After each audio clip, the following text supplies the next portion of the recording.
Սուրճը տաք թե սառը։ Տաք։ Տաք կապուչինո թե էսպրեսո։ Espresso. Էսպրեսո թե տաք flat white։ Espresso. Էսպրեսո թե տաք crazy mix։ Միանշանակ espresso կարող եք նույնիսկ չշարունակել։ Լավ, կրկին փորձեմ ամեն դեպքում էսպրեսո թե լատե։ Espresso. Էսպրեսո թե սուրճ white mocha։ Գիտեք շատ հստակ եմ որոշումների մեջ espresso.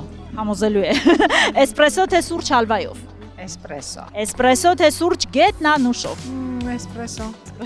Էսպրեսո թե կարամելային սուրճ կաթով։ Դուք չեք պատկասում ինչ ձևով espresso։ Լավ, հայտարարեմ, հաղթում է էսպրեսոն։ Հաճախ եք էսպրեսո խմում։ Այսպես ասենք տրամադրության հետ կապված։ Ունեք անակնկալ մեր լավ գործընկերոջ Coffee Craft ընկերության կողմից էսպրեսո։ Բույրը լավ է։ Հավանեք, խորհուրդ կտակ ձեր ընկերներին, ծանոթներին օգտվել Coffee Craft-ի սուրճերից։ Մեր օրերին եւ ոչ շատ հյուրեր ունենք, երևի թե տեղը ասելը ճիշտ է։